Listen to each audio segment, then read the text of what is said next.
Assalamualaikum warahmatullahi wabarakatuh. Kami di sini akan mewawancarai pedagang untuk menanyakan faktor-faktor produksi dalam kegiatan produksi dan distribusi. Sebelum itu, kami ingin memperkenalkan anggota kelompok kami. Perkenalkan, nama saya Karisa Nindya Gunawan. Perkenalkan, nama saya Ilham Muhammad Yusuf.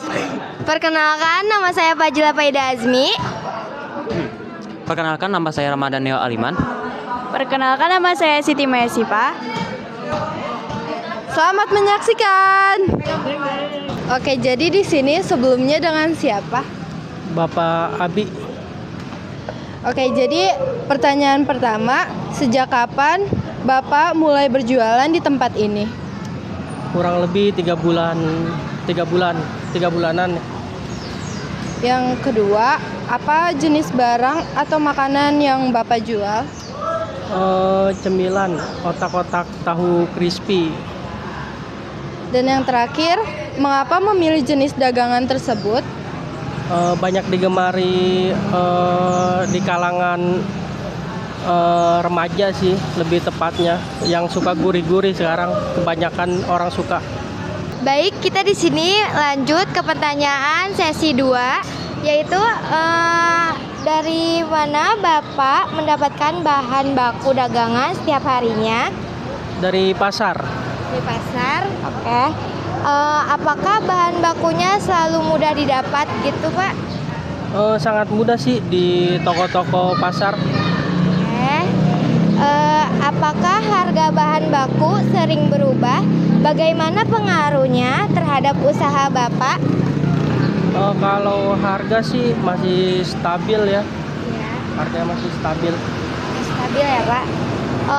Apakah Bapak pernah mengalami kesulitan mendapatkan bahan-bahan untuk perdagangan ini? Pernah ada kesulitan ketika kedelai harga mulai naik, jadi bahan baku tahu untuk tahu crispy-nya itu susah karena pabrik mogok kerja gitu karena bahan bakunya naik. Oh iya, baik Pak. Saya Siti Maya Sipa akan bertanya sesi ketiga. Apakah Bapak bekerja sendiri atau dibantu orang lain? Dibantu istri. Istri. Jika dibantu, berapa orang bekerja dan apakah tugas masing-masing?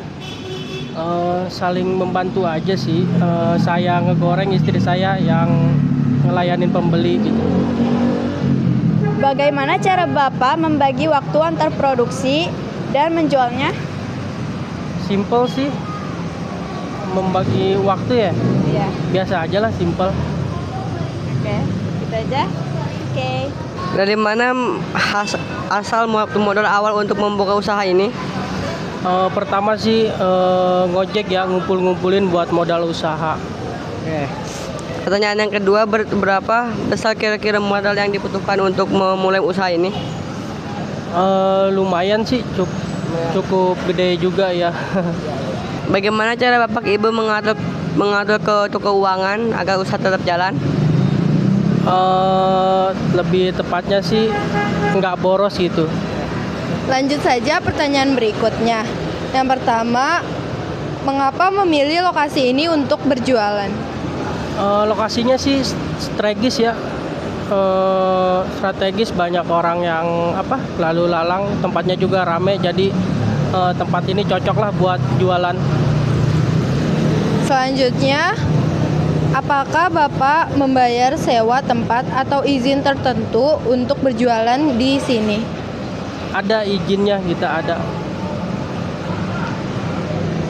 Dan yang ketiga, menurut Bapak, seberapa penting lokasi dalam menentukan jumlah pembeli?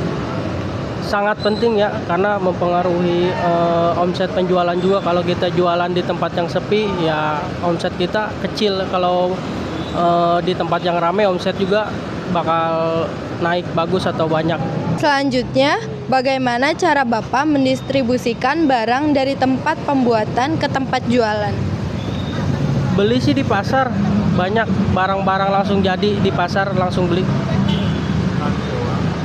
Selanjutnya, apakah ada pihak lain yang membantu dalam proses pengiriman atau penjualan barang? Nggak ada sih, saya langsung berangkat ke pasar belanja.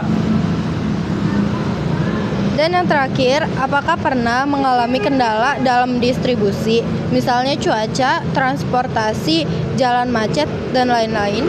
Alhamdulillah nggak ada. Baik, pertanyaan berikutnya, apa kendala terbesar yang sering Bapak hadapi saat berjualan? Paling lagi enak-enaknya goreng, kompor gasnya habis. Iya ya Pak.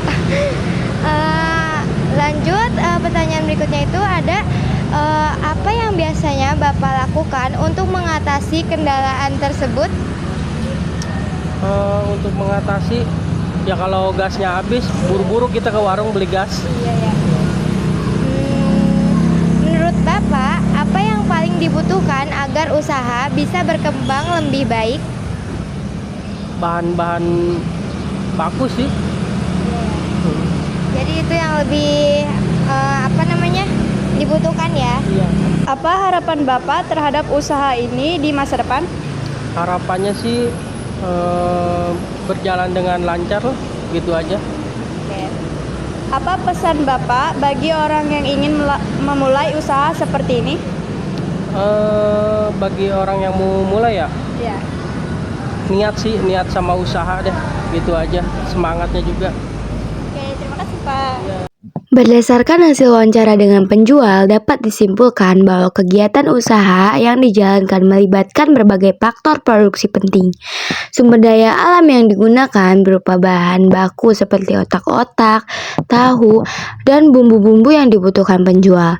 Tenaga kerja juga berasal dari penjual itu sendiri, dibantu oleh anggota keluarganya.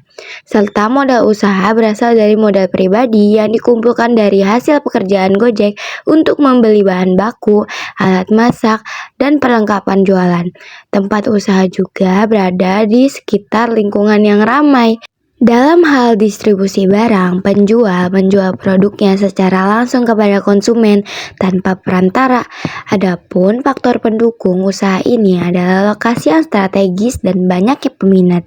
Sedangkan kendalanya meliputi cuaca hujan, bahan baku yang kadang naik harga, serta sepinya pembeli di hari tertentu. Secara keseluruhan, wawancara ini menunjukkan bahwa keberhasilan usaha dipengaruhi oleh kerja keras, pengelolaan faktor produksi yang baik, serta kemampuan penjual menghadapi kendala dengan bijak. Jadi berdasarkan informasi yang kita telah dapatkan dari kelompok 3 bertanya kepada Pak Abi, kita bisa simpulin bahwa setiap pedagang itu mengalami penaikan harga dalam bahan bakunya. Tetapi Pak Abi itu memilih untuk tidak menaikkan harga jualnya. Nah, jadi dengan harga seporsi Rp5.000 dan sehari terjual 150 porsi, maka perkiraan keuntungan yang didapat per harinya adalah Rp750. Dan jika dikurangkan dengan harga modal yang yaitu Rp650, maka keuntungan yang didapat adalah Rp100. Yang bina itu dibilangnya tergolong pas-pasan dan juga belum sepenuhnya mencukupi kebutuhan hidup keluarga. Tetapi itu tetap menjadi sumber utama yang penting untuk bertahan hidup. Jadi itu adalah kesimpulan untuk kelompok 3 setelah wawancara Pak Abi, sang penjual tahu dan kotak-kotak. Terima kasih. Sekian video dokumenter dari kelompok kami, kurang lebihnya mohon maaf. Wassalamualaikum warahmatullahi wabarakatuh.